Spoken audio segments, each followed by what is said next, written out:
Добар ден на сите. Најпрво сакам да ве поздравам и да ви се заблагодарам на денешното присуство на конференцијата Граѓанска повелба, глобална рамка за учество на граѓаните во донесувањето на одлуки. Оваа конференција е дел од проектот Граѓанска повелба, што има тука за мене.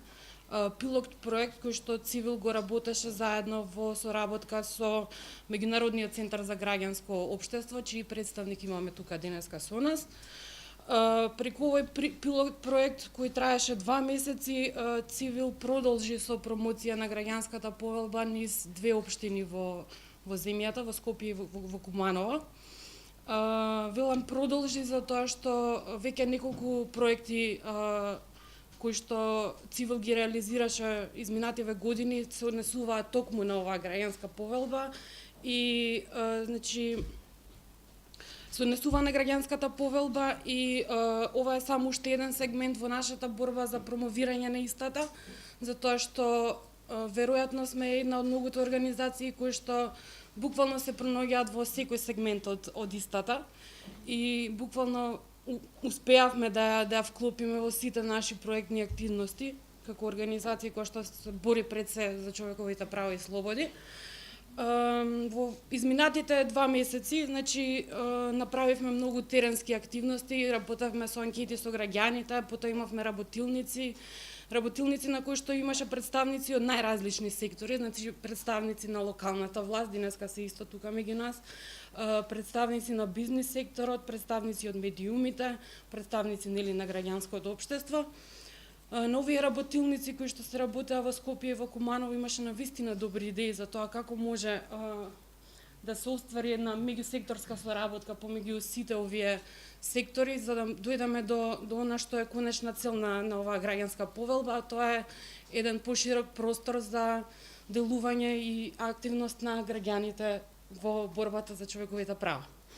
Покрај значи овие работилници напоменав дека работевме и на анкети со граѓаните за да го испитаме нивното мислење во однос на човековите права и слободи, на тоа колку им се дава простор на граѓаните да ги искажат своите мислења, своите ставови и да учествуваат во донесувањето на одлуките на локално и на национално ниво. И морам да кажам дека резултатите од анкетите не се многу охрабрувачки, но сепак, значи, за разлика од анкетите кои што ги имавме во минатото, да речеме во 2017 година, веќе се чувствува некаква промена во однос на она што значи слобода на изразување, во однос на она што значи искажување на проблемите на граѓаните и во однос на она што значи нивно сослушување од страна на оние кои што навистина треба да им помогнат за да можат да ги решат истите. Поддршката која што ја дадоа граѓанките и граѓаните на граѓанската повелба е навистина во значителен број. Имаме некаде сигурно над 200 само за овие 2 месеци кои што ја подпишаа граѓанската повелба. Тоа е само еден мал дел од вкупниот број на граѓани. Јас би сакала да ве замолам сите кои што денеска сте тука, а се уште ја немате подпишано, подоцна да се обратите кај колешката Емилија и да ја поддржите истата. Значи, денеска тука со нас се ќе говорат на тема граѓанска повелба и што значи таа за воопшто за целокупното општество и како може различните сектори да придонесат во стварувањето на истата. Со нас денеска се тука значи советникот за односи со јавност на премиерот на Република Македонија Маријан Заврчанец, градоначалникот на Куманово господинот Максим Димитриевски, представничката на Меѓународниот центар за граѓанско општество Бранди Геркинг, представниците на Цивил Синиша Станковиќ и Џабир Дарала, активистката за човекови права Јасмина Голубовска, Ванчо Ордановски како представник од бизнис заедницата и Ирена Лазарова, раководител на оделение за маркетинг и односи со јавност од Централниот регистар на Република Македонија. За почеток би сакала да ја поканам Бранди Геркинг, представничката на Меѓународниот центар за граѓанско општество, да се обрати и да ги каже своите ставови и наоди. Повели.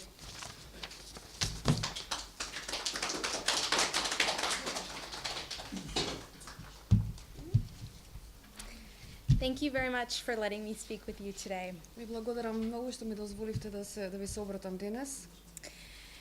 On behalf of the International Civil Society Center, Во името на Меѓународниот центар за граѓанско општество, in 2015 we developed the Civic Charter as the global framework for people's participation. во 2015 година ја развивме граѓанската повелба како глобална рамка за учество на граѓаните, Recognizing that in a growing number of countries around the world, приметувајќи дека во голем број на земји низ светот, human rights and fundamental freedoms are being increasingly violated. човековите права и слобода се доста нарушени. People and their organizations are facing severe restrictions and are deprived of their rights to participate in shaping their Да, societies. многу граѓани се лишени од своите права да учествуваат општеството. Activists are being threatened, Активистите им се закануваат на активистите, prosecuted, imprisoned, or tortured as a result of their beliefs. мачени, затворени, прогонувани поради нивните погледи.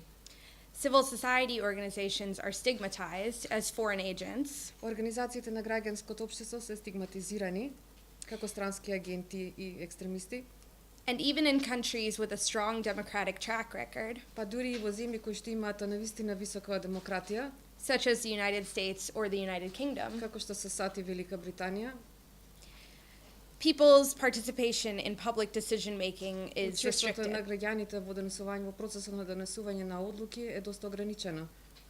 Yet unless people have the ability to genuinely participate, Но сепак доколку граѓаните немаат навистина можност да учествуваат, the world will be unable to overcome its most threatening challenges, светот нема да биде во можност да ги надмине своите најопасни предизвици, including persistent poverty, extremism, inequality, and climate change. вклучувајќи континуираната сиромаштија, насилниот екстремизам, растечката нееднаквост. Most importantly, people's individual and collective participation Но најбитно е, колективното учество на граѓаните brings life and gives meaning to democracy. и носи живот и дава значење на демократијата. It is with this that we built the Civic Charter as the global framework for people's participation. Врз основа на ова ние и развивме граѓанската повелба како глобална рамка за учество на граѓаните. The Charter is grounded in our common humanity and reflects universally accepted human rights. А граѓанската повелба е втемелена во човештвото и ги одразува универзално прифатените човекови права. It provides a framework for people's participation that identifies their rights in existing international laws and agreements. Таа обезбедува рамка за учество на граѓаните што ги идентификува нивните права во рамките на постојното меѓународно право и договори. It is my privilege to work with activists and organizations all around the world, Ми представува привилегија да работам со активисти на секаде низ светот, like Civil here in како што Macedonia, е Цивил тука во Македонија, and be inspired by their ability to bring together и да бидем инспирирана од нив, governments, да ги доведеме заедно владите, all levels of public administration, сите нивоа на јавна администрација, international institutions, меѓународни институции, businesses, бизнисот and civil society и organizations организациите на граѓанското општество, to fully respect and implement the provisions of the Civic Charter. за целосно да ги почитуваат и да ги спроведат одредбите од оваа повелба.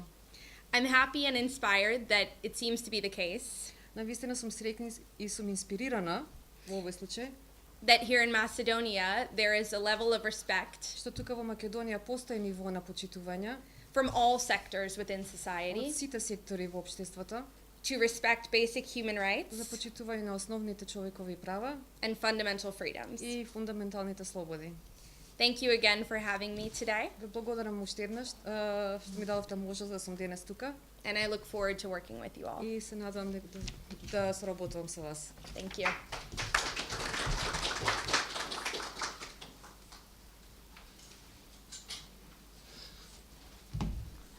Добар ден на сите, јас сум Џабир Дирала и јас ја поддржувам граѓанската повелба.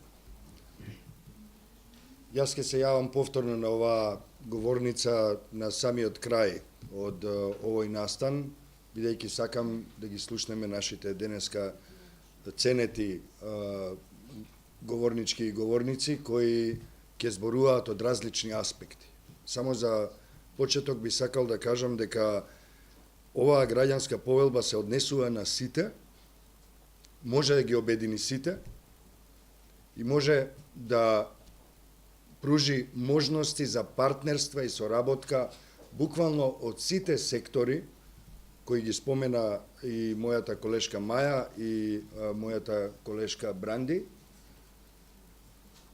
иако тоа во многу случаи во историјата и во сегашнината изгледаат како сектори кои се антагонизирани и спротивставени. Меѓутоа со добра стратешка работа, со добар приод кон развојните аспекти на човештвото, на секоја заедница, било да е тоа на ниво на мало, град, држава или континент или целиот свет, ние можеме да постигнеме ситуација во која надежта повторно ќе се врати кај граѓанките и граѓаните на овој свет. Она што е многу важно во овој период кој е турбулентен, период во кој технолошкиот напредок наместо да донесе повеќе среќа, носи само уште повеќе несреќа во светот, ние да го преземеме како предизвик, а не како причина за очај.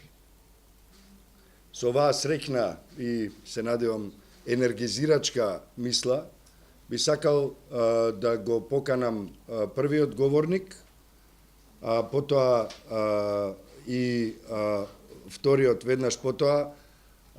Првиот говорник доаѓа од секторот на владата, го знаеме во јавноста како човек од граѓанскиот сектор, како човек од секторот на граѓански организации кои се занимаваат токму со младински политики, со тоа што за нас представува иднина, се разбира човек кој беше дел од шарената револуција и кој сега е на одговорно место во владата. Пред да го поканам Маријан Забрчанец, само да кажам дека ние во овој момент, во овој период се наоѓаме во малку незгодна ситуација. Не можеме навистина да споредуваме. Претходно немавме влада, имавме режим, сега имаме влада. Какви успеси ќе постигне, се разбира, останува да видиме до крајот на мандатот, а сега да слушнеме што има да сподели Маријан со нас. Благодарам, Џабер. Добар ден на сите, добар ден во име на владата на Република Македонија. Пријатно е да се биде со граѓанските активисти, со представници на граѓанското општество. Во свое лично име и во име на владата ја поддржувам граѓанската повелба за граѓанско учество и недвосмислено застануваме како институција, како влада во одбрана и во поддршка на концептот на граѓанско учество. Уште додека оваа политичка, рекол, структура беше во опозиција, активно постоеше активна борба за обезбедување учество на граѓаните во креирањето на политиките и во носењето на одлуки. Особено е важно да се знае дека едно од клучите очекувања на граѓаните, а со тоа и еден од клучите приоритети на владата е да се направат институциите да бидат сервис на граѓаните. Заедно со економскиот раст, со концептот едно општество, со евроатлантските интеграции, со реформите во институции, би рекол петтиот, не најмалку важен, приоритет на владата е да овозможи институции кои што се во функција на граѓаните или сервис. За да се обезбедат тие реформи, неопходно е да се чуе мислењето на граѓаните. Би рекол тоа е првата одредница, за да може да се земат во предвид мислењата на граѓаните, владата мора да обезбеди канали за да ги слушне граѓаните. Од тука пред се секторот за односи со јавност на владата, меѓутоа и премиерот како носител на тој концепт и останатите институции и министерства се втурнаа во реализација на програмата или концептот отворена влада, кој што има три своји сегменти. Прво, обезбедување на демократски медиумски амбиент во Република Македонија. Второ, обезбедување на активна или прогресивна транспарентност. И трето, правење на владата да биде пристапна до сите кои што и пристапуваат.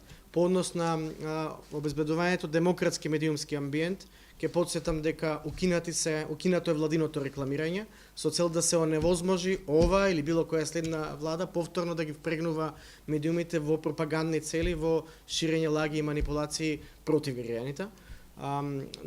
Со тоа не само што се овозможува демократски медиумски амбиент, се заштедија и многу средства.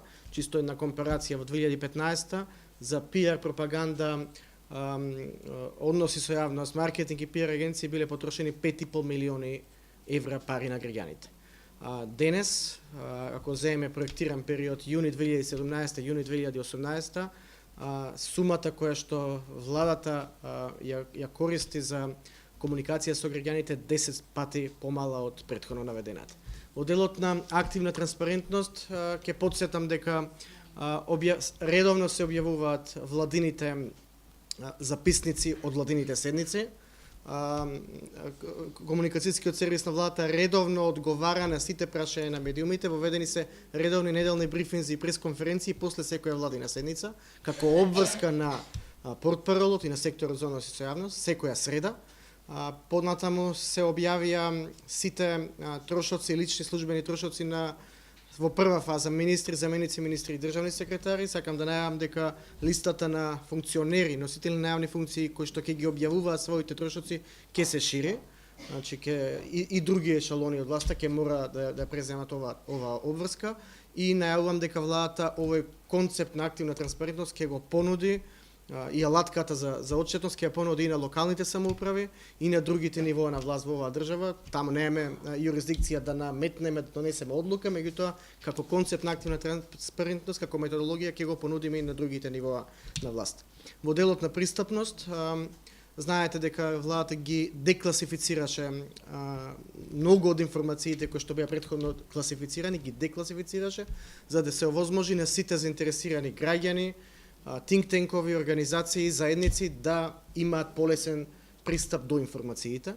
Во делот на пристапност влегува и токму ова за што денеска разговараме, можноста во споставување на институционални канали за системска соработка на владата, институциите со граѓанските организации или со представници на граѓаните. Во тој дел, делот на пристапноста и на соработката со граѓаните за да се овозможи граѓанско учество, сакам да најавам дека е во финална фаза формирањето на Советот за соработка со граѓански организации, во кој што ќе членуваат 16 представници на граѓанското општество и чинам 14 представници на институциите.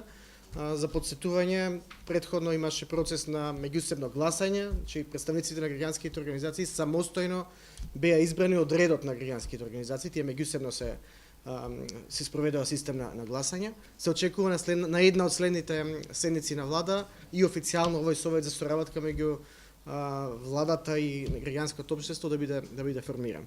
Во процес сме на креање на адресар на граѓански организации. Тука комуницираме, веќе мислам дека имаме испратено барање од влада до Централниот регистар да не ги достави информации за сите регистрирани граѓански организации, за да можеме да подготвиме адресар по тематски области и тој адресар да го ставиме на располагање на сите институции за секогаш кога имаат потреба од консултација или спроведуваат било каква јавна расправа, да можат да ги достават информациите до соодветните граѓански организации. Најавуваме дека некаде од крајот на април ќе започнеме со редовни тематски отворени денови, најверојатно секој последен петок во месецот. Тоа ќе биде стандардизирана активност тематска во која што ќе се спроведуваат консултации на владата со граѓанското општество по разни теми. До сега вакви консултации се спроведени на повеќе теми. Централно од влада, агендата за транспарентност, агендата за отворена влада ја креиравме во консултација со граѓанското општество. Беа спроведени консултации со граѓански организации кои што се залагаат за транспарентност, се активни во борбата против корупција и со медиумските организации. И паралелно течеше консултација со сите младински организации во врска со владината седница, која што се спроведе прошлата недела, посветена на младински прашања, каде што на иницијативи на младинските организации владата донесе конкретни заклучоци кои што дојдоа како предлог на младинските организации.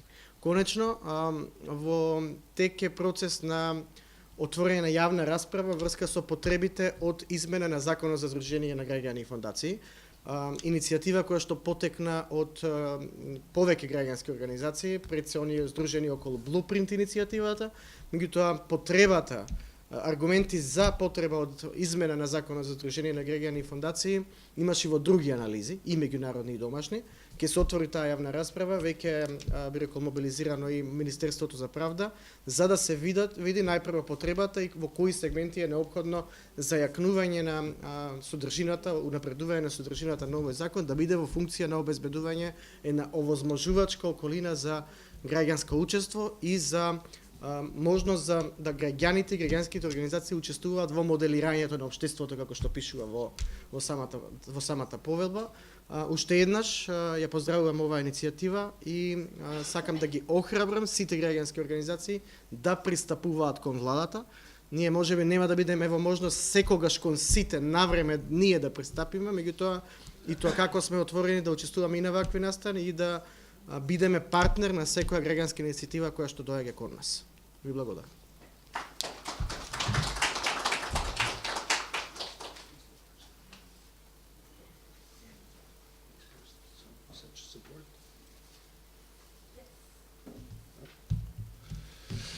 Благодарам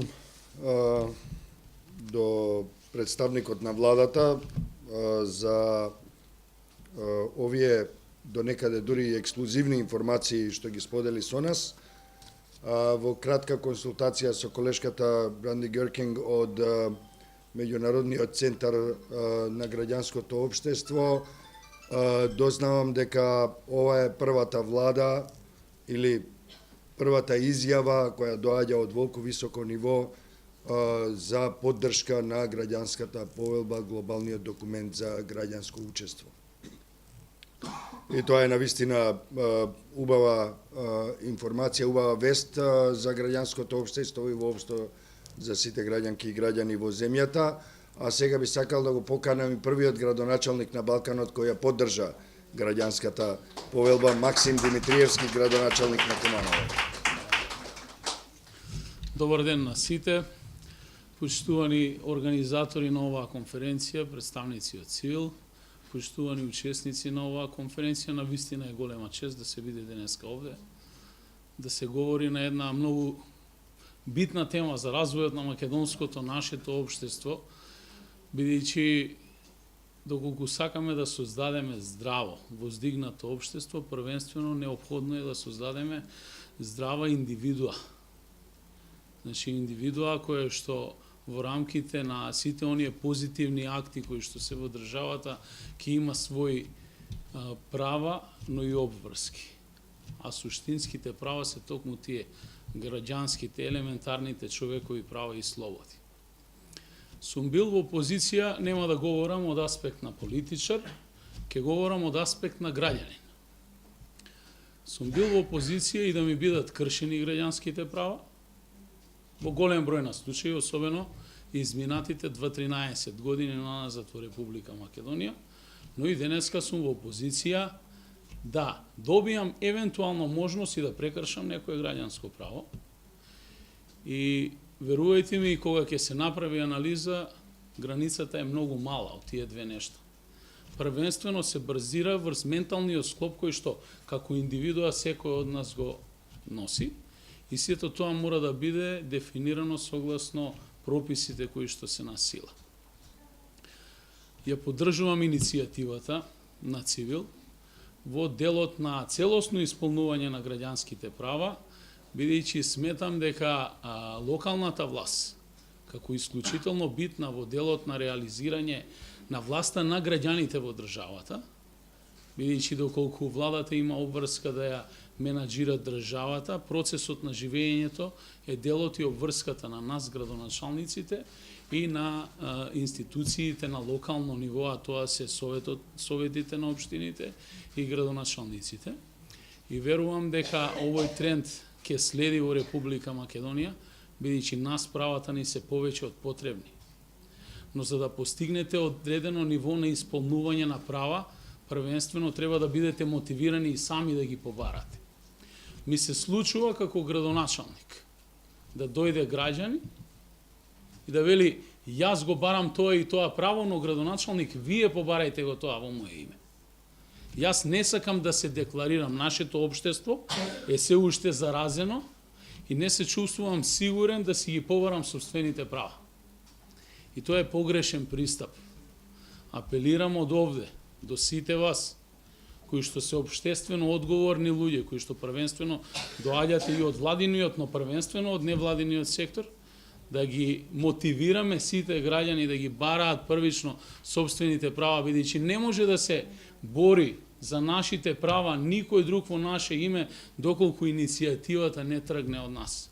Денеска во Македонија се уште за жал се кршат многу граѓански права, а да не зборувам за маргинализираните групи.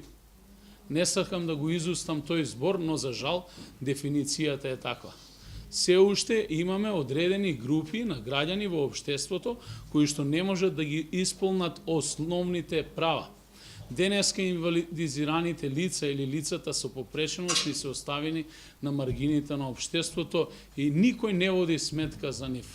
Благодарејќи на голем број на невладини организации, тие секојдневно се стекнуваат со одредени права. Затоа токму оваа граѓанска повелба ќе даде еден голем допринос за развојот на нашето македонското општество, бидејќи ние како држава и како општество сме уникатни во многу делови, особено во делот на взаемното разбирање. За жал, искуствата покажуваат дека многу пати овие простори били искористени од поединци, кај што општите права ги превземале на себе и ја превземале улогата да одлучуваат во име на сите нас останатите, при тоа кршејќи ни ги основните права. Многу пати како градоначалник исто така се сретнав во одредени моменти и со одредена злоупотреба, особено на целни групи деца, во делот на изразување на незадоволството од страна на целни групи во општеството, кај што децата се користат во одредени протести и манифестирање на незадоволство од страна на нивните родители. Конкретен пример ќе ви кажам. Изборот на најповолни понудувачи за училишни екскурзии. Многу пати се манипулира со самите деца во делот на носење на одлуките кај што возрастните, тоест полнолетните, старателите треба да ги превземат поголемиот дел од одговорностите. И затоа во духот на владата, во духот на промените во Република Македонија и локалните самоуправи продолжија по трендот на владата во делот на онаа што значи јавно и транспарентно работење. Ние и пред владата во одредени моменти, зборувам за општина Куманово, излегуваме транспарентно и јавно со презентација на сето она што од моментот на превземањето на позициите, јас како градоначалник, Советот на општина Куманово го пласиравме во јавноста, во делот на тендерските постапки, комплетни информации во делот на она што значи конечен резултат за самиот избор на најповолни понудувачи, што во минатото можеби беше и најголема табу тема во јавноста, и да ви кажам, многу е корисно. Ако во минатото имавме една тендерска постапка, која што на распишана постапка од 4 милиони денари, планирани средства, завршуваше со избор на најповолен понудувач од 3,8, 3,7, денеска истиот резултат или истата работа се работи за по 2 милиони денари, затоа што е јавна, транспарентна, се јавуваат поголем број на компании и фирми, се чувствуваат слободни да конкурираат и бенефитот го имаат граѓаните затоа што со исти средства се реализираат 2 или повеќе проекти. Исто така, апелот до онаа што значи невладин сектор и можност не само за финансирање на проекти, туку мотивирање на невладиниот сектор за директно учество во реализација на одредени проекти и обезбедување на средства во општината, бидејќи невладиниот сектор е токму тој кој што треба да обезбеди средства за да се реализира некој проект, а општината е таа која што треба да даде првично морална, а и почетна материјална подготовка за да се реализира таквиот проект. Затоа уште еднаш ја користам оваа прилика да се заблагодарам на целава ваша иницијатива. Мило ми е што гледам слайдови од општина Куманово, гледам дека граѓаните масовно ја поддржаа вашата иницијатива, нема да застанеме тука, ќе продолжиме на нашиот пат до конечното исполнување на сите права на граѓаните на општина Куманово, Република Македонија и едноставно да ја научиме Европа како треба. Благодарам. Благодарам и за градоначалникот на Куманово. Јас како и секогаш имам некоја нова информација која учам од градоначалникот и еве сега слушнавме и уште неколку реални факти од животот како на општината, така и на она што се нарекува нивна политика и практика. Би сакал да продолжиме по тој некој институционален редослед, па да ја поканиме господја Ирена Лазарова како представничка на институциите, по-конкретно од Централен регистар, која и претходно се сретнавме со неа на работилницата посветена токму на истата тема и која сподели доста интересни информации и искуства. Внимавајте само на кабелот и повелете. Добар ден на сите. Ви благодарам за поканата. Значи, од моје лично име и од името на Централниот регистар сакаме да истакнеме благодарноста за поканата на вакви иницијативи и ги поддржуваме. Генерално, бидејќи Централниот регистар всушност како институција, можам да кажем дека може да одигра една од најзначајните улоги во исполнувањето на целите на повелбата и сите останати иницијативи кои што се превземаат на ниво на државата за да ги поддржат граѓаните и всушност да ги вклучат во донесувањето одлуки во општеството. Сега зошто Централниот регистар може да представува значајна улога во реализацијата на тие цели на оваа граѓанска иницијатива? Всушност Централен регистар е институција која можеби точно се наоѓа помеѓу бизнис секторот и обичниот граѓанин. Тоа е институција која што може да помогне и обичниот граѓанин да се доближи малку до бизнис секторот, да се почувствува послободен за отпочнување на една бизнис кариера. Можам да ги истакнам сегашните проблеми како институција Централниот регистар, бидејќи доаѓам од сектор каде што сум директно вклучена во мерењето на задоволства на граѓаните и на целиот бизнис сектор. Сега се соочуваме со еден проблем кој што своевремено Централниот регистар има спроведено одредени проекти кои што граѓанинот го закочуваат во отпочнување на бизнис, во доближувањето на она што го чувствува секој млад човек како способност кон реализација на своите идеи и цели, а тоа се некои категории како што се регистрационите агенти и слично. Значи, тука можам да истакнам еден голем проблем со кој што граѓаните се соочуваат во Централниот регистар, значи по добиените резултати од спроведените анализи и прашалници и нивната обработка, ние се соочивме со проблем, значи граѓанскиот сектор каде е закочен и каде Централниот регистар го увиде тој клучен момент каде можеме ние како институција да допринесеме во остварување на една од целите на овие граѓански повелби. Значи можеме дефинитивно да помогнеме да му овозможиме и на обичниот граѓани, значи на секое физичко лице да се чувствува слободен, да дојде да отпочне свој бизнис. Сега малку тоа не оди потешко, бидејќи своевремено беа воведени тие проекти. Резултатите веќе ги имаме и веќе Централниот регистар се охрабри да отпочне со проекти каде што освен при дистрибуцијата на податоци, каде што ќе може на секој оној кој што ќе посака да добие податоци од слободен карактер, да му ги доближи податоците за правните субјекти, а всушност да може да добие и соодветна техничка помош, поддршка за секое физичко лице кое што се чувствува способен дека може да води бизнис во Република Македонија, тоа да го направи без посредници, дополнителни трошоци, бидејќи во моментот, најискрено да ви кажам, обичните граѓани Централниот регистар го гледаат како недостапен.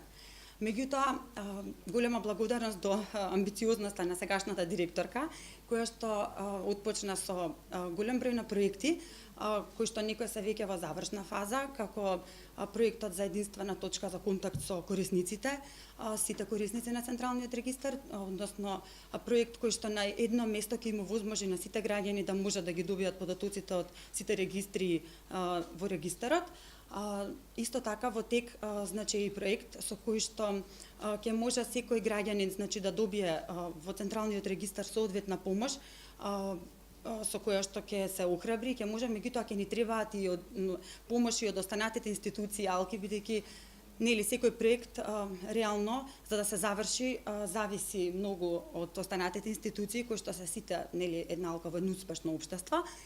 Со соодветни законски измени се надевам дека во иднина, бидејќи Централниот регистар има амбиција тоа да го направи, ќе може да се направат соодветни законски измени да можат значи физичките лица без посредници на тие категории кои што во моментот значи ни се како пречка за да може обичниот граѓанин да ги добие правата на оваа повелба, тоа е слобода на изразување, слобода на делување, значи тука влегува и процесот на водење бизнис, да се реализира секој граѓанин како успешен граѓанин на општеството и да им се оствари на многумина желбата да си водат бизнис без при тоа да се плашат од истото.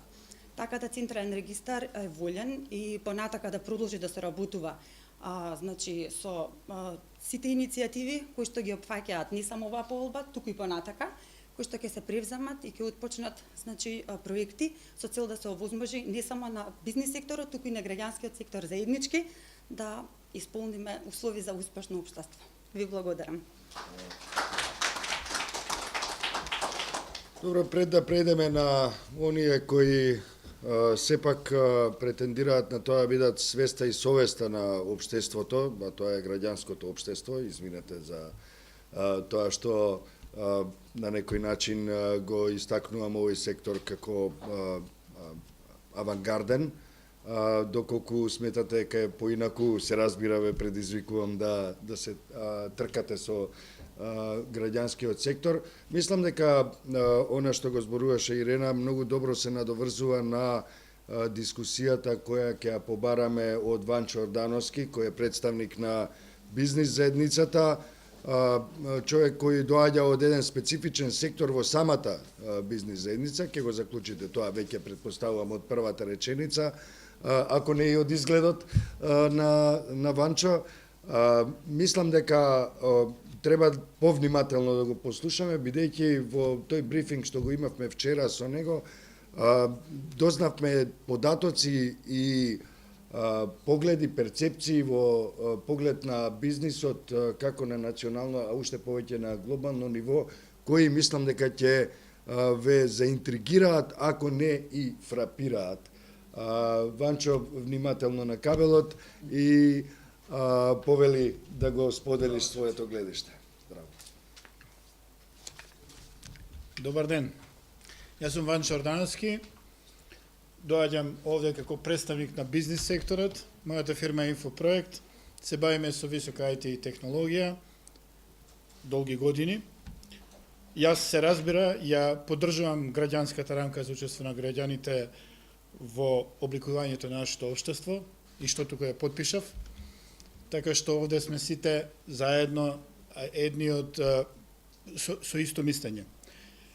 До сега почитуваните гости зборуваа за односот на граѓаните и политичките институции, општеството во однос на политика. Јас би сакал да ви прикажам една друга слика.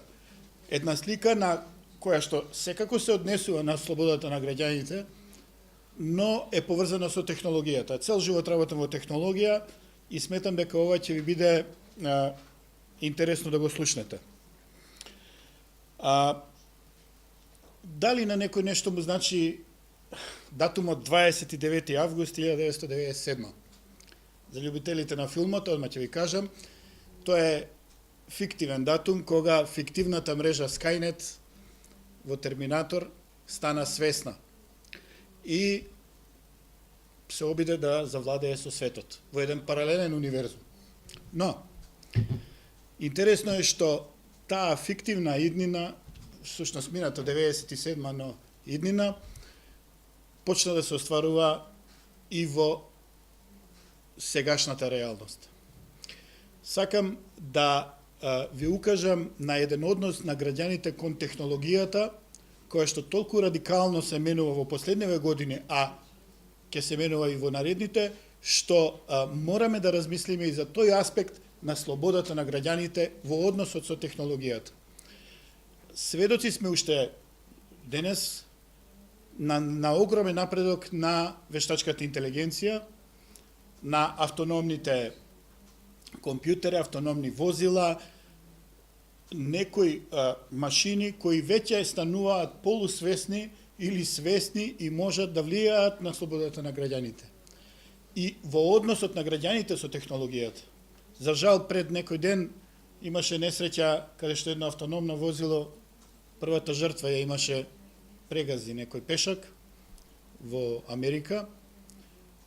Тоа е тоа што во иднина не очекува. Некој Skynet со кој ќе мораме да се справуваме како граѓани и да си ги дефинираме собствените права во однос на тоа.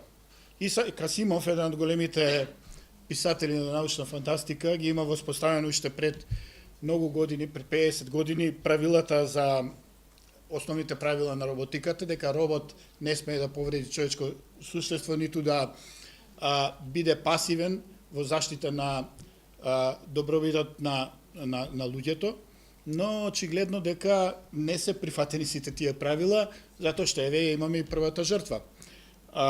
Но да речеме дека автономните возила и не се толку битни, ние не сме ни свесни колку сме блиску до технологијата и до нејзиното влијание на нашите животи. Односите, исто така правните аспекти на овој однос се многу битни. Например, ќе ви давам една анегдота. Замислете дека некој кој што има вештачки раце, веќе имаме бионички раце кои што функционираат сосема добро, вози автомобил и се прави сообраќајка, несреќа. Кој е виновен? Дали производителот на бионичките раце, дали самиот човек што ги користи или софтверџијата кој што ги програмирал? Значи, тоа влијае на слободата на граѓаните и на нивната добробит. Мора да се регулира начинот на кој вештачката интелигенција, на кој машините, на кој роботите ќе учествуваат во животот и во општеството. Затоа што дефиницијата на вештачка интелигенција е сосема слична на дефиниција на природна интелигенција. Можноста да се одлучува самостојно и да се преземаат постапки врз основа на тие одлуки. Така што, веројатно, во некоја иднина и нема да правиме голема разлика помеѓу природна и вештачка интелигенција. За ова не зборувам само јас, напротив, зборуваат многу големи и многу битни мислители во светот, Стивен Хокинг покоен, меѓутоа практично последната работа која што он ја кажа пред да за несреќа почине пред некој ден, беше точно повик до државите во светот да ги регулираат овие односи. Исто така тука Елон Маск, Бил Гейтс и сите други големи IT технолошки учесници. Исто така не смееме да заборавиме и влијанието на технологијата во секојдневниот живот. Сведоци сме за скандалот со учеството на Facebook во изборите во САД. Сега испаѓа дека истата фирма учествувала и во гласањето за Брекзит и така натаму. Меѓутоа, сите ние сме на Facebook или на некоја социјална мрежа која што ќе влијае на нашето. Дури и Македонија, која што се наоѓа, морам да кажам дека Македонија е во прилично исклучителна различна состојба од околината наша непосредна во регионот. Ние имаме прилично добра инфраструктура за интернет, за технологија, благодарејќи на некои порано преземени чекори и една донација на голема компанија Cisco, која што ни овозможи да имаме многу подобар достап до интернет и до светските мрежи од што било кој наш сосед. Србија, Грција, Албанија, Косово и така натаму, дури и понатаму до Хрватска и до Словенија. Поради тоа нашите граѓани се почесто, се повеќе и скоро исклучиво се на интернет, на социјални мрежи, каде што можат да бидат злоупотребени на повеќе начини и со дезинформација, но и со неовластено собирање на нивните податоци, злоупотреба на тие податоци и така натаму. прашање на ден е кога некоја нова Кембридж аналитика ќе се појави во Македонија, ќе се обиде да влијае на некои нови избори или на некои одлуки на граѓани, не мора да бидат избори, може да биде било што, може да биде било какво одлучување на граѓаните или нивна злоупотреба. Такви злоупотреби веќе почнуваат да се случуваат, сите добиваме спемови, ама тоа е ништо, верувате, во однос на она што може да се постигне со добро користење на податоците кои што се собираат сосема слободно на интернет. Исто така сведоци сме дека еве во Македонија изумираат класичните видови на медиуми, печатени, дури и телевизии, влијаат, но луѓето, граѓаните во Македонија се повеќе на интернет секој ден и тоа што таму се пишува е од секакви лажни вести до вистините, се разбира, и затоа сметам дека и политичките институции мора да обрнат внимание на овој аспект на граѓанското живење, на граѓанското општество. Начинот на кој се комуницира, начинот на кој граѓаните ќе бидат заштитени од технологијата, од нејзината злоупотреба, технологијата веќе како персона, како личност, затоа што полека, но сигурно станува свесна за самата себе. И ние ќе имаме многу скоро, веројатно во следните 5 до 10 години, ама ја би рекол и 5, каде што ќе мораме да се справуваме со таквите проблеми. Институциите на системот и граѓаните мора да бидат свесни и да создаваат рамка во која тоа ќе биде прифатено и ќе биде регулирано, за да бидат заштитени граѓаните во рамките на еве и на граѓанската повелба за глобална рамка за учество. Се надевам дека ова ќе ви предизвика некои моменти на размислување и на ретроспектива што оваа технологија значи за нас и каде можеме ние да ја употребиме во своје добро, но и да се одбраниме доколку представува закана за граѓанското општество. Ви благодарам.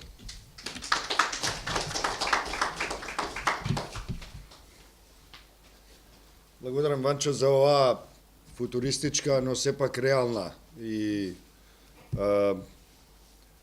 до некаде предупредувачка димензија на твоето излагање. И јас сум сигурен дека во некој од наредните заседанија на Собранието на Цивил Центар за слобода ќе биде презентирана иницијативата за прием на сајбер членови на Цивил, кои ќе се залагаат за човекови права и слободи. Јас ќе ја поддржам таа иницијатива кога и свесните роботки и роботи ќе можат да аплицираат за членство во нашата организација и ќе гласам за нивен прием и активно учество во нашата работа. Се разбира, ова е една димензија на представена од човек од бизнисот, и тоа многу долго време во бизнисот, кој ни представи една колку футуристичка, толку и реална сегашна ситуација. Имајте предвид дека го поканивме него, знаејќи го и неговиот интелектуален капацитет и областа со која се занимава, тоа е софтвер, технологии и сето тоа.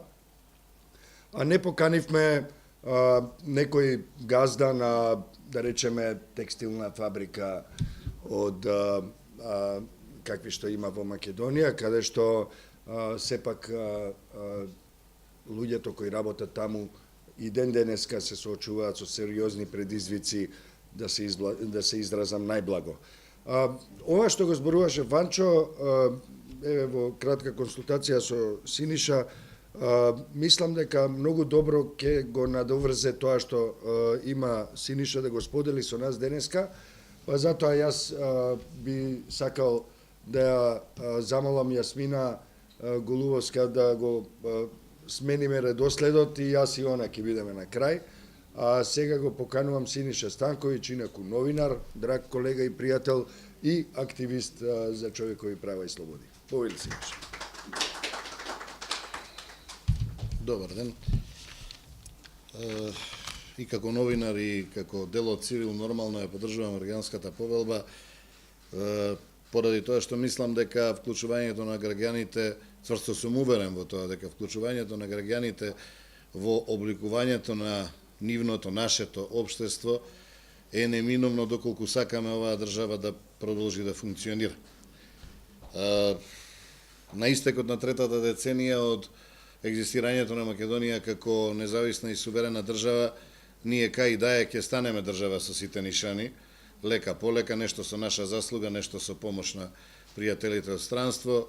Еве се заокружува еден процес на едно тежнење на евроатлантските интеграции, на затоплување на односите со соседите без оглед што со секој од нив. Че имаме уште по некое недоразбирање во следниот период, така што успеавме да изградиме држава, меѓутоа за жал колку грубо и да звучи, ние сме многу далеко од изградба на граѓанско општество во Македонија. Еден многу мал процент од жителите на Македонија се навистина борци за таквото општество да заживее. Тоа граѓанско општество би било она општество кога никому или на многу помал процент од сегашниот би им пречеле овие 7 јазика на граѓанската повелба.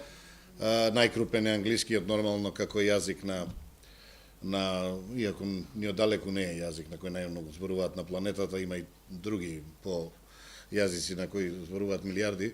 Меѓутоа и сите овие останати јазици кои денес за жал пречат.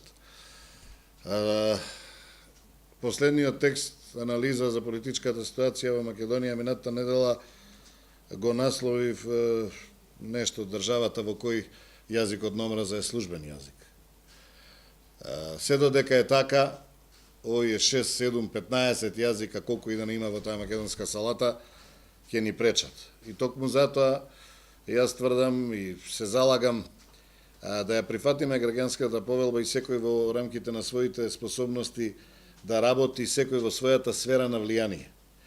Но, далеку сме од свесни роботи, ама сме на пат да создадеме една роботизирана заедница заснована на фактот дека Македонија сега веќе е светски позната како царство на лажните вести, на фейк ньюс, дека Македонија е легло на спин мајстори од политичкиот или бизнис секторот, во кое се може да се продаде како вистина, а за жал и се може да се прифати со оглед на медиумската писменост на огромниот број конзументи од една страна и она што е трагично во Македонија на нивото на медиумска писменост и на оние кои ги произведуваат вистинските или фейк ньюс. Затоа не се криви децата од Велес, они не ја бутнаа Хилари, не го избраа Трамп, ама учествуваа во една маестрална операција која далеко ги надминува спинмахерите во Македонија, но кои ја изиграа својата улога, некои заради практични причини, некои заради можеби идеолошки причини. Факт е дека не може во држава во која секојдневно се шири омраза и лажни вести да се зборува за медиуми, да се зборува за информирање воопшто. Нели народот вели слепи при очи. Македонија 27 години во поглед на медиумската сцена тапка во место. Нема да зборувам за последниве 11-12, џаби рече тоа беше режим. Во тие 11-12 години се изнедрија едно чудо новинари кои не виделе поинакои кои веруваат дека така треба како што живееле, се образувале и воспитувале. Едно чудо млади колеги не ја знаат убавината на интервјуто како жанр, пошто ние имавме режирани интервјуа со однапредадени прашања. Отчетот низ дебата и полемика или отчетот во нережирано интервју е непознат. Не само за конзументите. Вчера во разговорите со Ванчо дојдовме до еден заклучок. Навистина Македонија има изворедни можности далеку подобри од околните од соседните земји. И на вистина тоа овозможува гене ефтин интернет, меѓутоа да не се лажеме, огромен број од конзументите на тие и учесници на социјалните мрежи се луѓе кои седат, ако имаат седиште во превработената администрација и немаат баш многу работа, па джвараат по интернет, по социјалните мрежи, каде што им се нудат фейк ньюз на тони.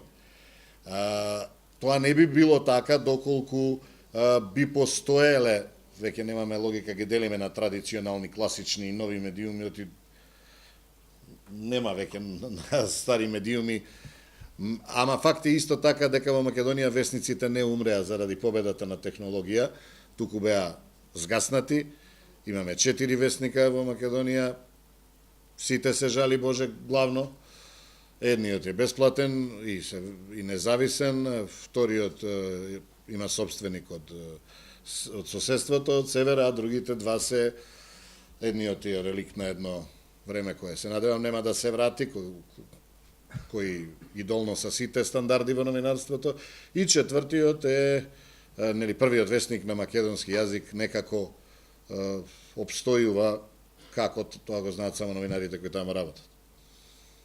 Тие 4 весника во време кога паралелно во една Бугарија и во Србија се покренуваат весници и печатени медиуми, не се доказ дека победи технологијата, туку дека за жал политичките и бизнис структури ги победија граѓаните во нивното право за второ, трето поинакво мислење, ги победија граѓаните да имаат собствена платформа некаде да се борат за изнесување на своите ставови, да прашуваат, да бараат отчет, да бараат информација. Една од основните работи кои мора да се реши е на ниво на самите новинари, во нивната цеховска организација, да се најтранспарентно да се откријат најнапред собствениците, за кои не ги знаеме на медиумите во Македонија, второ, начините на финансирање и начините на обстојување, за да не ни се повторат владините реклами, да не ни се повторат собствениците од Белизе, од Папуа Нова Гвинеја и слично. Втората работа која мора да се реши, а тоа веќе не е прашање само на новинарите, е оној скок од забранети прашања на пресконференции, тоа е пресконференција, зашто некој би поставил прашања, од неодговарање на писмени прашања, од бегање од интервјуа, во едно цивилизирано општество, тој болен скок да помине што побргу и што побезболно. Детските болести мора да се одлежат, не може да се чека со месеци за новинарска акредитација, зашто таа новинарска акредитација е право на работа, дозвола за работа, не може тоа да трае со месеци. Нема потреба од акредитација една за странски дописник 3 месеца, па 3 месеца за влез во влада, друга. Тоа се протоколарни работи, но кои мора технички да се средат.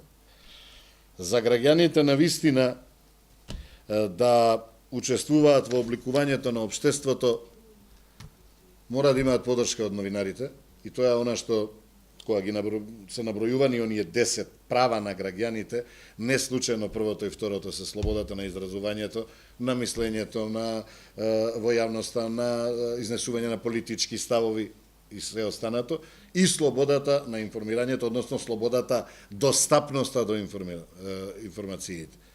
Околу достапноста до информациите е направен огромен чекор, отворени се изворите, ќе видиме како тоа ќе се развива и колку ќе трае и дали ќе биде и поинаку. И тука има претерувања, нема потреба секое министерство да има фоторепортер и камерман, ниту секој градоначалник да има фоторепортер и камерман, ниту мора да се размислува, зашто сепак сме комерцијални медиуми, да не се оди со дистрибуирање бесплатно на PR фотографии од секоја средба од владата, зашто така пазарот се нарушува. Меѓутоа, она што е најважно, да се отворат институциите, да се постигне оној вистински кој сега постои однос меѓу политичките институции, државната власт, локалната власт и медиумите од една страна, невладиниот сектор и медиумите од друга страна, и на крајот на краиштата сите оние 10 права на граѓаните се импрегнирани и поврзани со првите две. Новинарите мора да си ги исчистат во собствените редови, натрапниците, рекетарите, заталканите, да не речам слугите на спин докторите, ама и тоа имавме, за да дојдеме до на прашањето беше како на што има тука за мене. Со тоа што има тука за мене, секој граѓанин кога би си одговорил на прашањето што има тука за мене, може би конечно би го избегнале она прашање кое го девастираше целиот Балкан. На српски беше колку мене доđe. Кај мене на македонски би било веројатно колку од тоа е за мене. Корупцијата и се ова што ни се случуваше, можеме, се надевам, можеме да го надминеме и победиме единствено во соработка на заинтересираните граѓани, поединци, индивидуи кои се заинтересирани за себе, за своето општество, за својата држава, да ги направат дел од современиот цивилизиран свет и да ги направат она за што се бориме пристојно место за живење. Ви благодарам.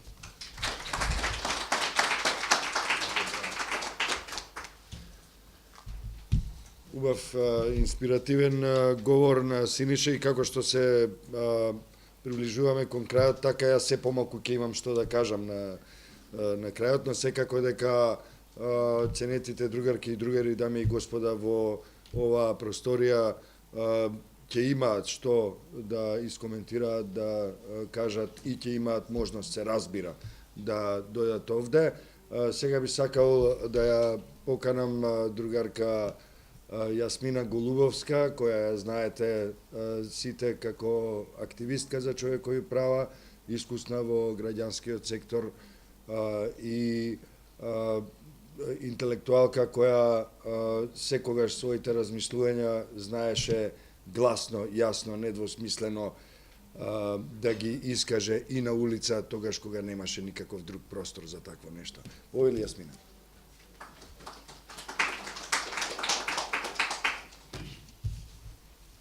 Добар ден на сите, кои што не следите преку онлайн простор, во онлайн просторот и присутните овде. Јас сум Јасмина Голубовска и подписничка на граѓанската повелба, мислам уште кога излезе, ако не се лажам, лани имавме на прилика ваква да се сретнеме и да разговараме тогаш во поинакви услови, еве денеска во еден друг состав, зашто ми е особено драго и можеби ве Џабир ми наметна сега една да кажам одговорност да се држам до што значи мој искрено мислење и став во врска со што е тоа демократија, човекови права и што е за мене активно граѓанско општество и транспарентна, праведна влада и конкретно ќе ги споменам бидејќи никој не ги спомена представниците во Собранието на Република Македонија, кои што исклучително се важни како дел од овој концепт на демократија, правда, правичност и слободи, човекови слободи и права. Од тука би сакала да кажам дека поминавме доста време, може би повеќе од 7 години, активно обидувајќи се да градиме на политичка култура на отпор конкретно, кон било какви политики на корупција, нетранспарентно работење, криминал кој што доаѓа од страна на извршната, законодавната, судската или пак дури во економската област и во тој дел корупција, непотизам и така натака феномени социјални и општествени кои што дефинитивно не ги овозможуваат не овозможуваат прилика на едно општество да заживее врз вистински демократски принципи, наспроти тоа гради или пак ги спојува оние кои што се приучени и научени форми на политичко уредување, кое што е во директен судир, односно е некој вид на хибрид од она што значи од едно приучено навидум неинформирано и не едуцирано раководство во она што значи демократија, па особено парламентарна демократија и активно учество во градење на демократска држава. Од тука, за жал една година потоа не можам да кажам дека гледам некои големи промени во насока на надминување на претходните состојби кои што се длабоко вкоренети. Дури мојата магистратура можам да кажам дека кое што се однесуваше уште во 2009 на тоа дека Македонија и Република Албанија се во суштина хибридни системи кои што продуцираат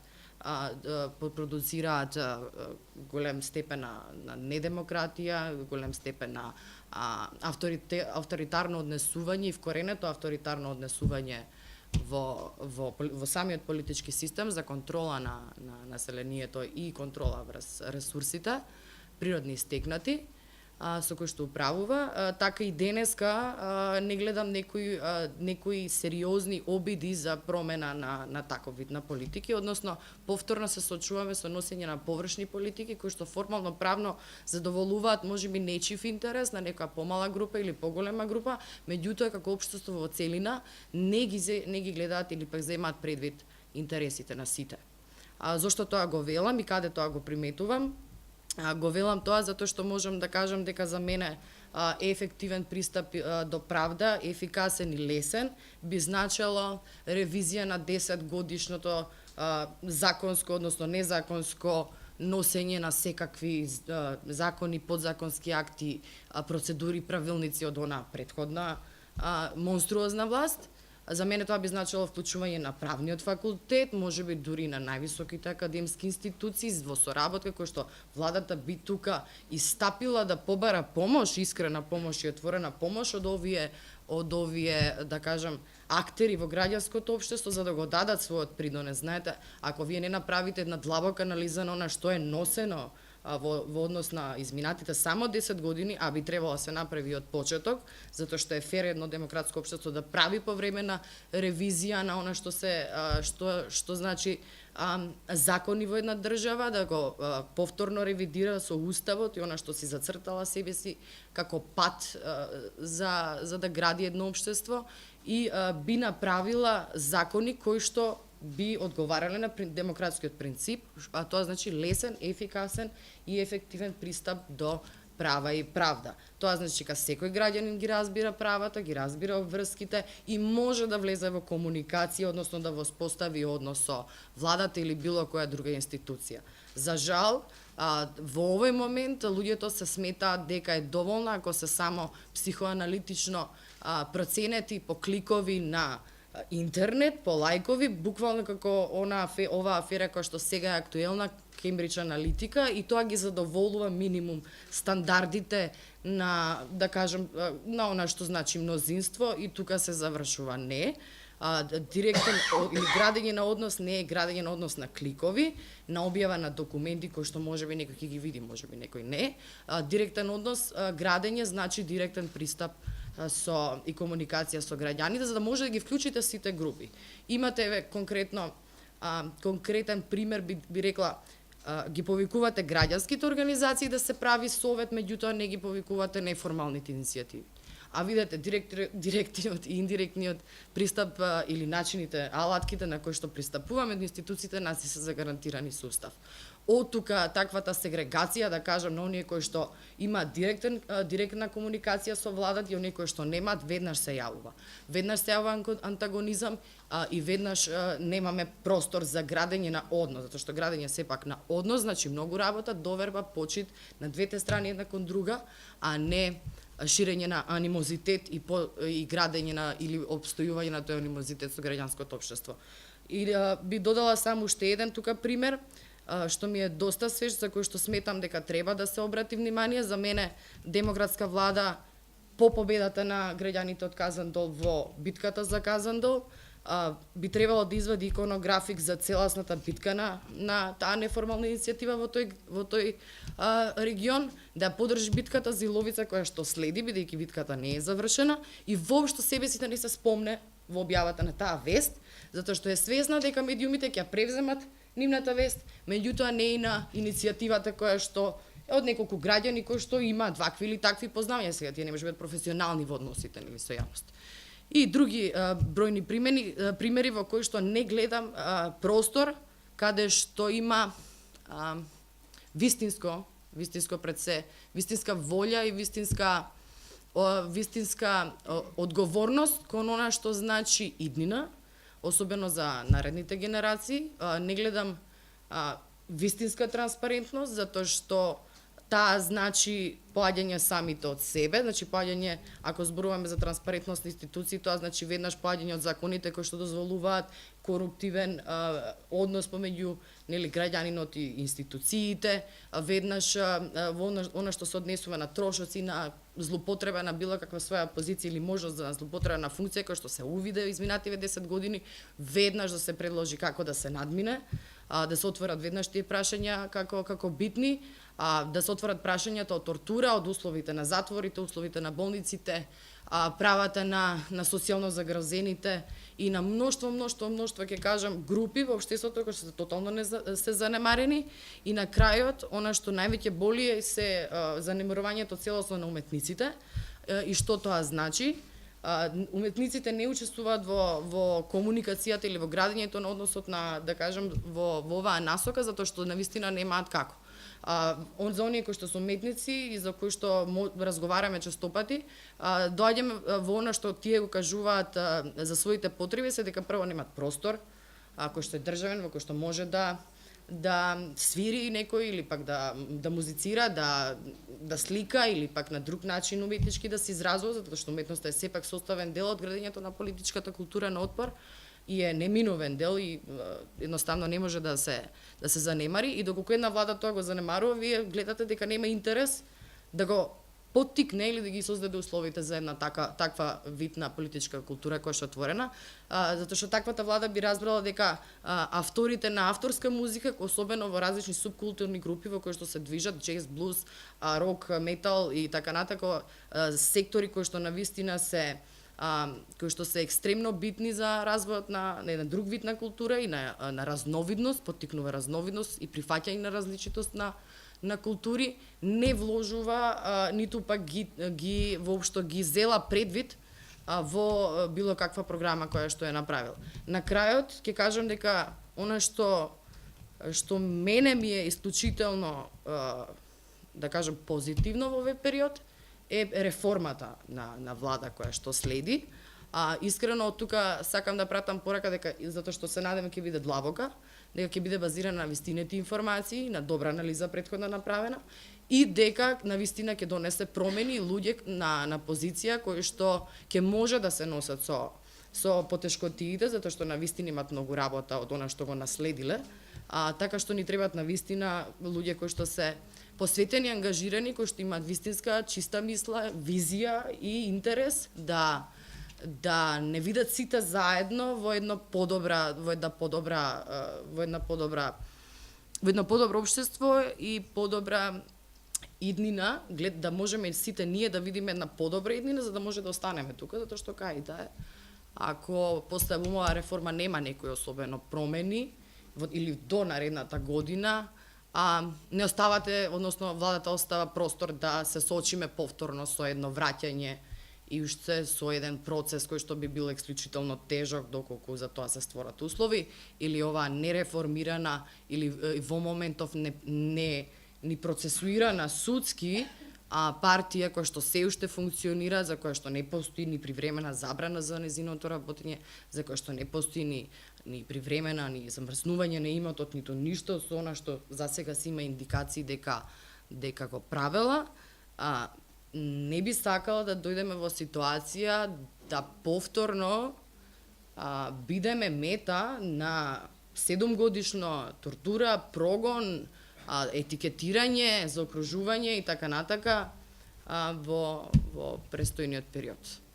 Така што ви благодарам на сите, се надевам дека споделив оно колку што можев да стигнам. Ако заборавив нешто, се извинувам и во некоја наредна прилика ќе го спомнам. Добар ден на сите. Најпрвен ќе се представам. Доаѓам од граѓански сектор, од Сдружение за промоција и развој на инклузивно општество, Инклузива, чие седиште е во Куманово. но исто така и сум граѓанин од оние пред малку што беа категоризирани како маргинализирани групи, односно сум родител на син со попреченост. Не сум од родителите кои молчат и се затвораат и не ги кажуваат проблемите, напротив, јавно ги кажувам без оглед кој да е на власт. Мене политиките на партиите не ме интересираат политиките на лицата со попреченост и на нивните семејства. Во однос на отвореноста на владата и транспарентноста, малку ќе дадам критика, позитивна критика, бидејќи каде што бевме прифатени во институциите, нашите иницијативи влегоа во стратегиите на владата.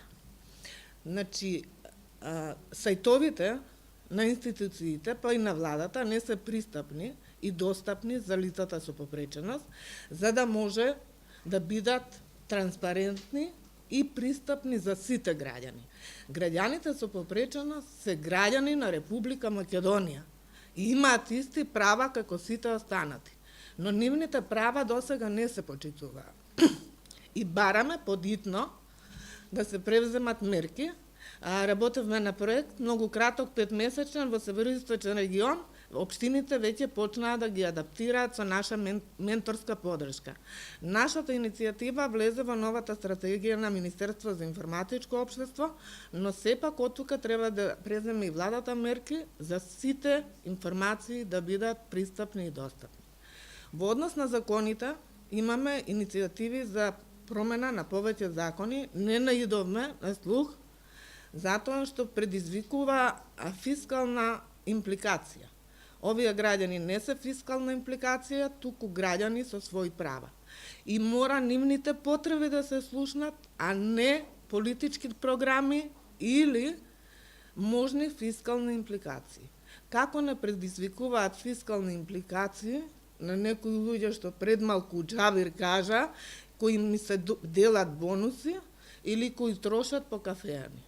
Лицата со попреченост живеат мизерен живот во Република Македонија. И тоа потитно треба да се превземе.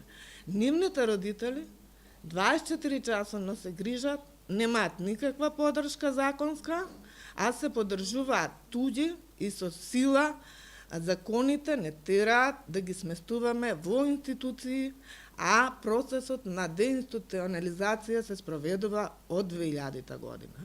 Бараме консултации со граѓански организации кои работат на оваа поле, а не со граѓански организации кои потекнуваат од многу долго време и се представуваат како инвалидски организации, кои зимаат од буџетот на државата, а ништо не работат на локално ниво.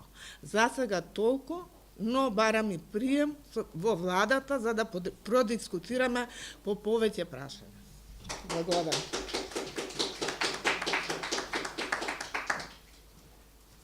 Јас би сакал да се осврнам на 10 области кои ги покрива граѓанската повелба, која на своевиден начин се надоврзува на напорите кои беа втемелени во Универзалната декларација за човековите права, донесена во 1948 година. Еден документ кој уште еднаш ги афирмира и им дава гласност на потребите за борба за човековите права и слободи во секој момент на секоја точка од земјината топка. Слободата на изразувањето е иманентна на сите сфери на општественото и институционалното живење, работење и функционирање.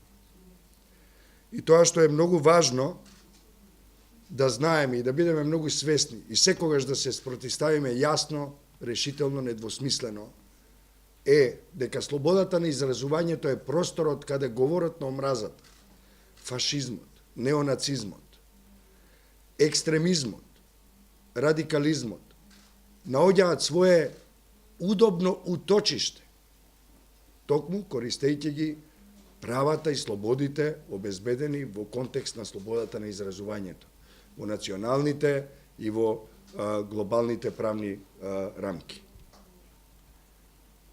Тоа исто така се однесува и на слободата на информациите. Ние добро знаеме како изгледаше информацијата во Република Македонија во изминатите 11 години. Добро знаевме како банални податоци беа прогласувани за државна тајна од највисок ред. Дури и во периодот непосредно по падот на режимот на Груевски, ние видовме ситуации, и една од нив можам да споделам веднаш во име на Цивил, кога на Државната изборна комисија и поставивме прашање за тоа колка ви се бонусите на членовите на таа институција, да добиеме одговор. Првиот одговор што го добивме беше дека тоа се лични податоци и не се од јавен карактер.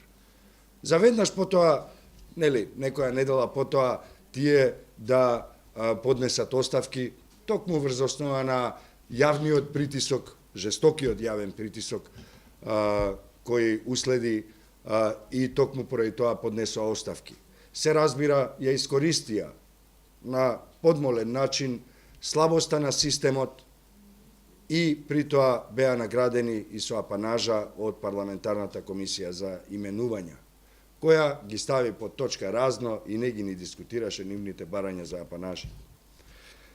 Понатаму, во доменот на слободата на собирање сакам една кратка анегдота да ви раскажам, да не ви зборувам за сите наши премрежија како граѓански активистки и активисти соочени со борни коли, со боева муниција и така натаму, со крајно милитаризирана полиција истурена на улиците низ целата земја. Да споделам една кратка анегдота која не е толку жестока и драматична.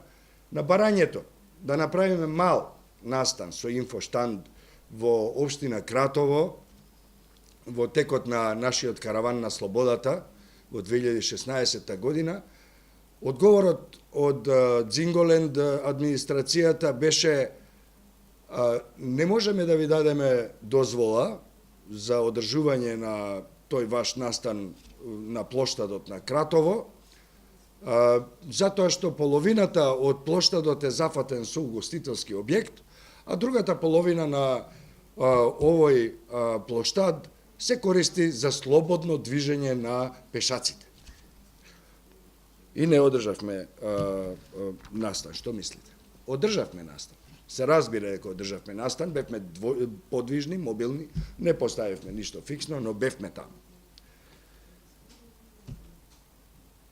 Граѓанската повелба бара простор за ефективно учество, за вистинско учество на граѓанките и граѓаните во донесувањето на локално ниво, на национално ниво, меѓутоа и на глобално ниво. На крајот на криштата живееме во глобален свет во кој секој може да се обиде и евентуално, ако најде на солидарност од другите своји сограѓанки и сограѓани, институции, групи, иницијативи, организации, па може би и бизнис, може да учествува на некој начин во позитивно менување на нештата, на трендовите на глобално ниво, а не само неславно, како што тоа беше групата од Велес, која имаше директен удел во нешто како што се претседателските избори во Америка. Меѓутоа, тука има и уште една стапица на која сакам да укажам од овде.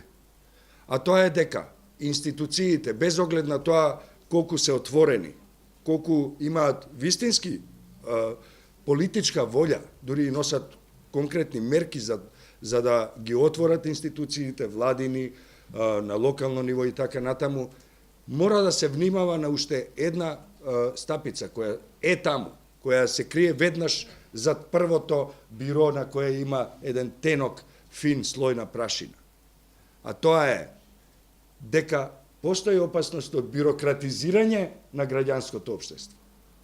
Значи, тоа е еден обратен процес. Да, ве молиме, дојдете, учествувајте во донесувањето на одлуките, направете се што можете, ние сакаме да соработуваме со вас.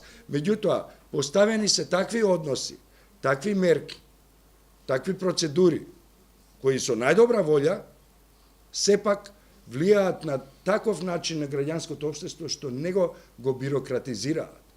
Треба да работиме на тоа, да ги отвориме институциите во потполност и да се обидеме да видиме една атмосфера во која еден јавен обвинител додека чека да дојде неговиот шофер, читајќи од својот смарт телефон вести на civilmedia.mk или некој друг, се разбира да види некоја информација која ќе го возбуди неговиот професионален, меѓутоа и човечки сензибилитет и ќе каже јас за ова ќе покренам истрага. Сега ќе побарам истрага веднаш за ова. Не со години да дреждат случаи во нивните фиоки и дури и сега кога настапи слободата, да кажат кој ќе се занимава сега со ова. Ќе отворам Пандорина кутија ако ова го направам. Значи, тоа е вистинското, ефективното учество. Финансиската поддршка нема да ви ја коментирам. Овде во оваа просторија се наоѓаат луѓе кои директно почувствуваа на своја кожа, било да се од граѓанскиот сектор, било да се индивидуалци, било да се од граѓански иницијативи или од бизнис, или од други профили.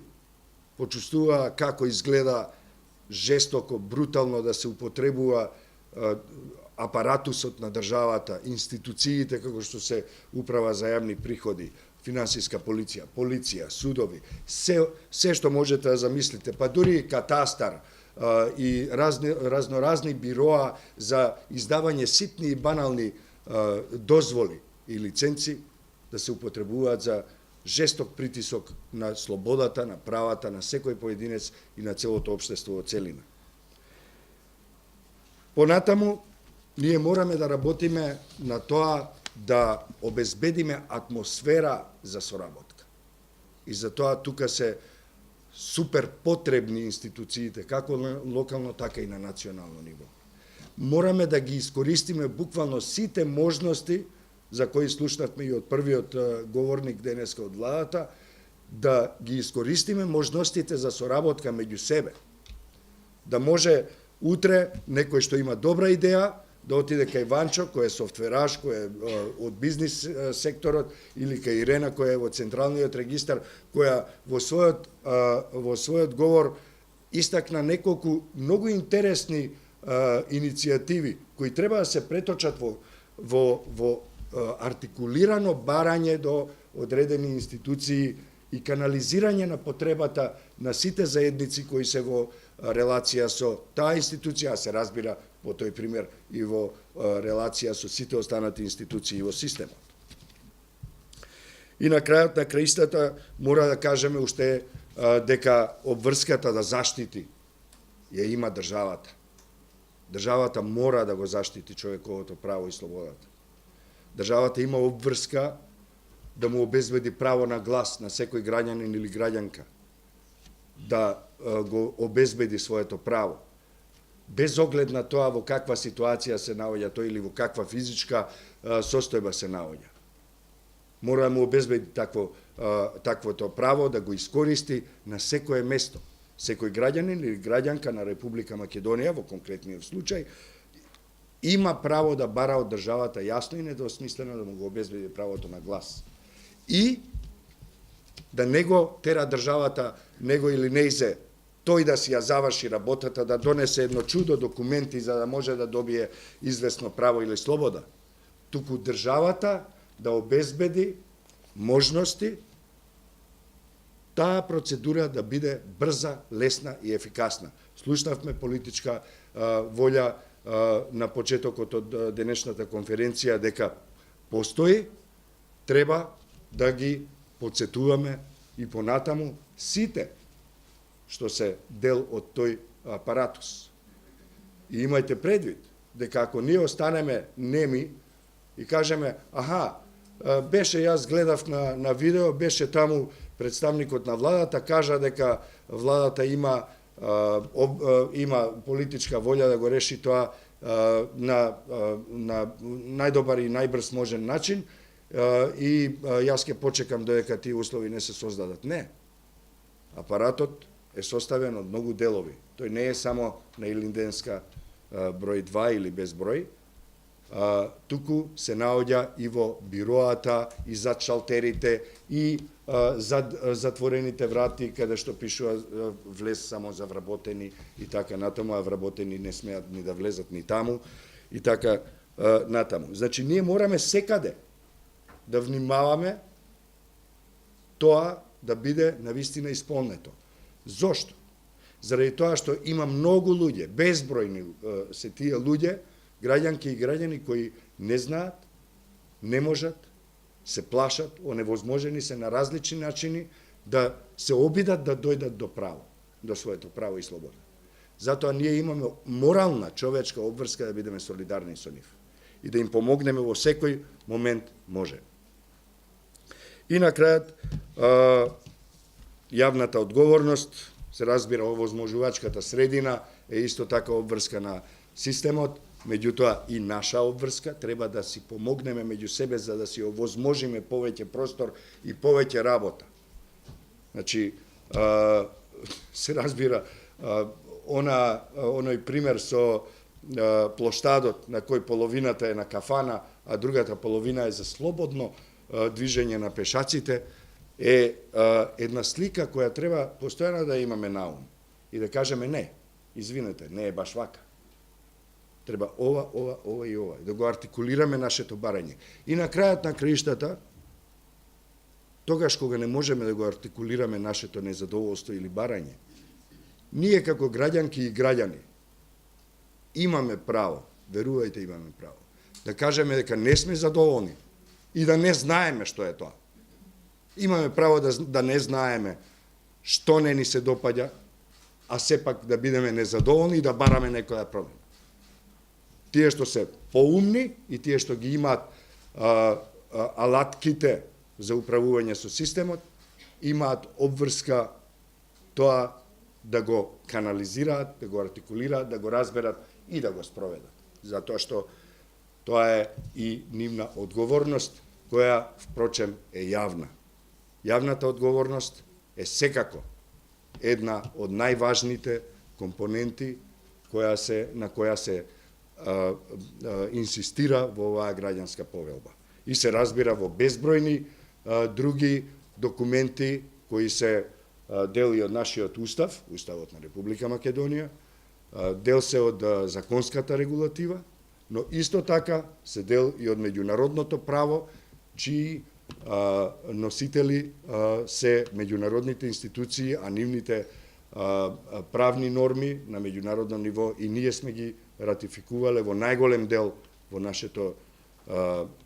нашето општество, односно во парламентот на Република Македонија.